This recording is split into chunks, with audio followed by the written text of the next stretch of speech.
خازقستان أفغانستان باكستان وها استان أردن اسكو در إيران نقدر انت اسبي كتلين شيرين دولة الخوارزمية والدولة قده هذا مكايد بدنيو إسا سلطار بدنيو كتشري دولة العباسية علاد بدن لقى شيء سلاجقادي الرومين بدن لدى قالنتي سلاجقادي يعني أتراك تاسل كودا يا مسلمين تاها صورة دم كوبان وحان رباوننا ننكتو سياسيدو كعالم الإسلامي waxaa jirtay India waxa ka talin jiray yana dawlad islaamiya al-Ghawriyiin la oran jiray Faris qayb kamidi wa Persia qayb kamidi dawlad al-Khwarizmiya bay hoos tagi jirtay daal yaro sokana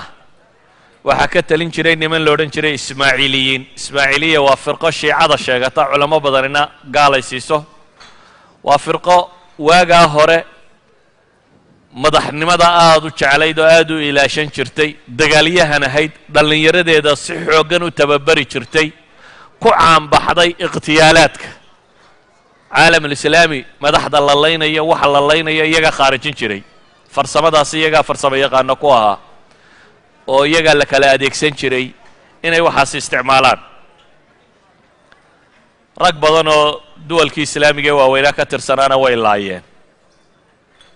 oo qaar intay suufi isaga dhigeen u tageen oo waxay si weydiisanayeen midig galiyeen qaarba si ay ku dileen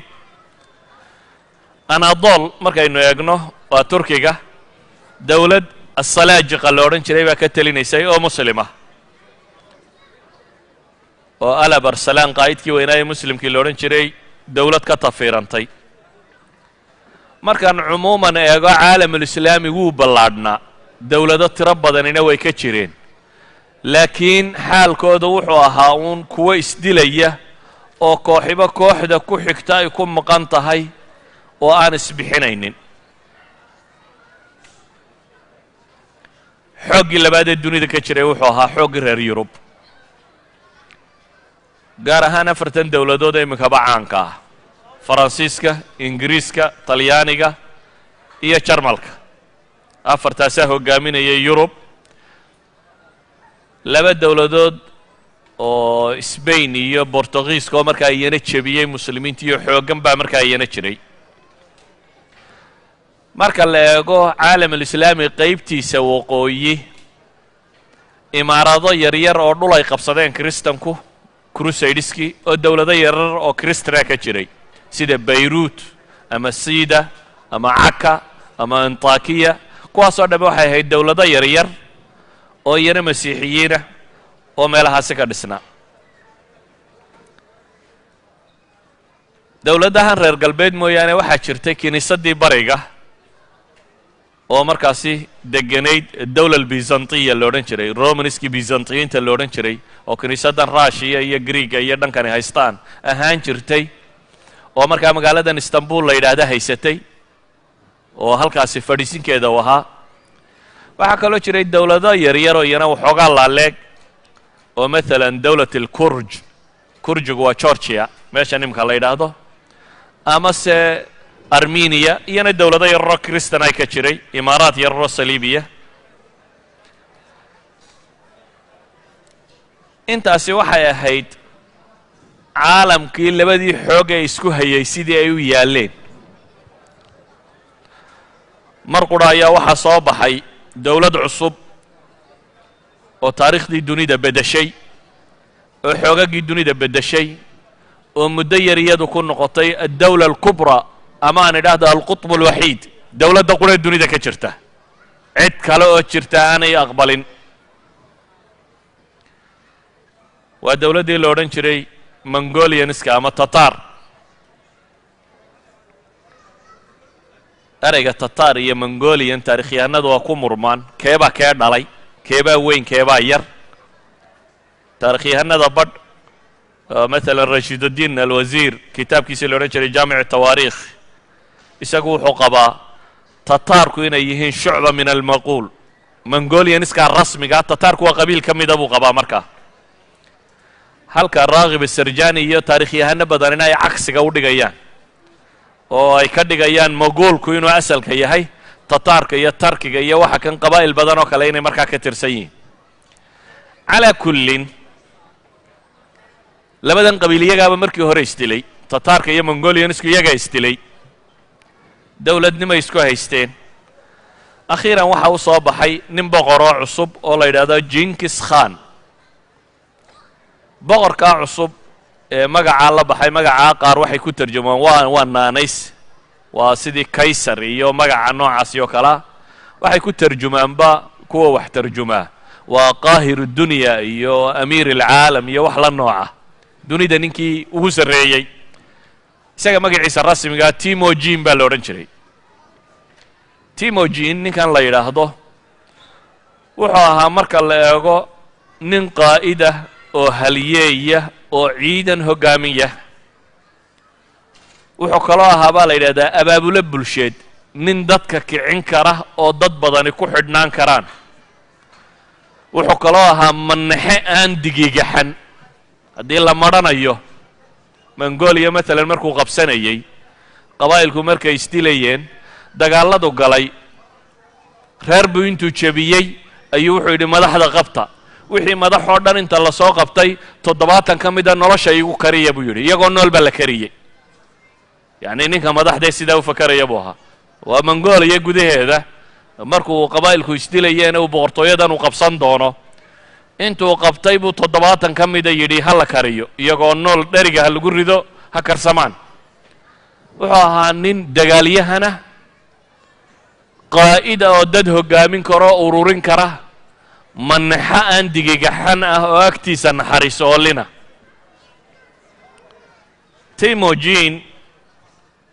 agoonnimuu ku koray bay yidhaahdaan isagoo yar ba aabihii la dilay reerahooda labay hoofsaday mar dambuu soo lufluftay waxa kan akhiiran boqorkaasuu dhoqday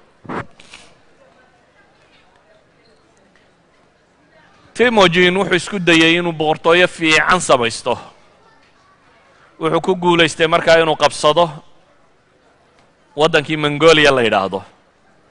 dabeetana boqortooyadii chinesku ku durkay boqorradii chinesku iyana jebiyey china oo dhan buu qabsaday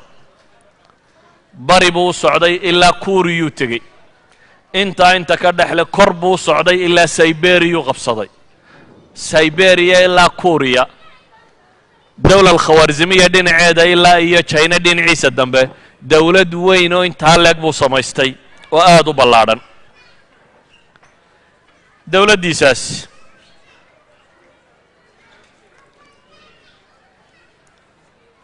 waxa uu u samaystay nidaam adag wuxuu u sameeyey distoor la yidhaahdo alyaasiq aw ilyaasik distoorkani wuxuu ahaa diimihii dunida yaallay ayuu midba wax ka soo qaadqaatay dabeetana intuu isku dhafdhaftay ayuu dhaqankoodii iyo hiddahoodiina wax ka mida ku dhaftay waa sidan dasaatiirtan iminka dunida taalloo kale diimaha iyo wax inta isku qasqasto wax dhisata yahuudiyada inbuu ka qaatay kristan inbuu ka qaatay islaamka inbuu ka soo qaatay dhaqankii qabiilkoodii iyo wixii xeerarkay lahaayeen qayb buu ka qaatay waxa intuu isu geeyey ayuu yaasiqa u bixiyey kaasuu ku xukumay nidaam adagoo saarim ah maamul aad u adagoo idaariya buu waddanka u sameeyey wuxuu ku caanbaxay waxay yidhaahdaan dagaalyahanadiisu iyo dagaalladu qaadi jiray waxay caan ku ahaayeen weerarka degdegta ah waxa la yidhaahdo yacni waxaa la yidhaahdaa fardaha leeday ku fuuli jireen baa la yidhaahdaa si loo fudaydiyo farasku aanu wax culaysa u dareemin dabeetana wuxuu lahaan jiray baa la yidhahaa kumaankum ciidan ah oo fardaha leedda ku fuula oo ka dagaalami kara kumaankum mayl in ku dhadhow marka waxay dhahaan alxarb alkhaatifa waxaan maraykanku iminka yidhaahdo xuruub khaatifka ee laga gaadhsiiyo meesha la dumiyo taas buu isticmaali jiray baa la yidhaha wuxuu lahaa nidaam kala dambayn oo aada u adag wuxuu ciidankiisa ku tababaray duruufta qaasiga ah inay aqbalaan good training baa la siiyey ah nolol rafaada inay aqbali karaan wuxuu kaloo samaystay hoggaamiyeyaal askareed military jananno ah oo dunida caan ka noqday rag waaweyn bato biji holaako yacni qaa'id la wada yaqaan bayder bayden waa quwaaddii uu lahaan jiray ninka kani waxay ahayn dagaalyahano aad ugu caanbaxay dagaalada waxaa aaminsanaa bay yidhaaheen mabda'a alqutb alwaaxid aqtaab badan inaanay dunida ka jirin dunida in nin qura ka taliyo dadku dunida joogaana inay ninkaa ka dambeeyaan waxyaabuhu caanka ku ahaa waxaa ka mida bay yidhaahdaan ballanka ma aqoon baa la yidhi hadduu cid dawlada heshiis la galo inuu la gala iyo inaanu la galin qiimo badan uma kala dhexaynin sideedaba ragga xoogga waaweyne ballanka ma jecla haddii aan aakhiro qofku aanu ka baqaynin iyo rabbaa ku xisaabaya qiyaamaa jira iyo waa la isqabsanayaa sideedaba ninka xoogga weyni ballanka marmarsiiyo uma waayo lagu buriyo waxaan isku dayayaa markaa galabta inaan soo bandhigo haddii ay suurtowdo burburkii dawla alkhawaarzimiya iyo si uga takhallusay xagguu ku socday filosofigiisu muxuu ahaa ma khilaafada cabaasiyiintu marka hore ku socday sidaa waa la sheegaa laakiin waxa macruufa uun ninka kani si kasta uu u fakerayay dawlad xooggan baa dhinaciisa iyana jirtay addawla alkhawaarzimiya waa dawladdii xukumi jirtay afghanistan uzbekistan turkmanistan kazakhstan tajikistan bakistan iyo qayb eeraan ka mid ah intaasuu isku haystay addawla alkhawaarzimiya oo muslima caasimaddeeduna magaalo orjanda la yidhaahdo orjanda turkmanistan bay ku taallay caasimad ayay halkaa u ahayd labada waddan waxaa ka dhexeeyey xusnuljawaar si nabadgelyaa in loo wada deganaado jankiskhan laftiisu bariga xasilintiisa iyo dawladdiisa dhisiddeedii ayuu mashquul ku ahaa china iyo dee kuuriya iyo indho yaroo dhan inuu ka takhalluso laakiin wakhtiyada ka mida unbaa waxaa dhacay waxaan laba filaynin isna marmarsiiya u noqday waxaa dhacay dawla alkhawaarzimiya magaalo otrar la yidhaahdo oo bariga ku taalla xagga china u dhow ninkii xaakimka haystay labada dawladood maadaama heshiiskani uu jiray tujaarada ayaa si fiican ugu kala socotay baac mushtarkaa mari jiray xaakimkaasaa wuxuu qabtay tujaar mongolianisa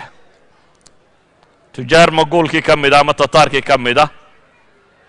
dabeetana tujaartii oo dhan buu laayey waa ballanfuryo sida u taalla taarikh yahanadu sababo badan bay sheegaan qaar baa idhaha jawaasiis bay hayaan qaar baa idhaha maye isagaaba cid hoosta ka laysa u soo diray waxaasi waa iska mala awaallo qaar baa idhahdaan radin baa jirtay oo marka hore iyagu wax boobeen dabeetana waa loogu abaalguday waxaasoo dhan waa wax iska qaldan bale waxaan odhan karnaa waxay khilaafsantayba xadiidkii nebigu abu daawuud xadiidka warinayay sheekh alalbani xasan ku tilmaamayo ee uu nebigu yidhi calayhi salaatu wasalaam dacu lxabasha maa wadacuukum watruku tarka maa tarakuukum waa xadiid xasan oo nebiga ka sugan nebigu wuxuu yidhi calayhi salaatu wasalaam war xabashida iska daaya inta idin daynayso xabashidu inta ay idin dayso idinna iska daaya waxaa kale uu nebigu xadiidkaasi ku tilmaamay dadka tarkiga la ydhaha ama turkiga la ydhaahdaa turkigu waa qabaa'ilkan bariga o dhami ciddii ay ka soo jeedeen markaas ma aha atractan oo qura atractan ee asalkii iyana xaggaasay ka yimaadeen taarikhyahanadu waxay dhahaan kuwan oo dhami tarkigaasay ku jiraan watruku tarka maa tarakuukum ma dhicin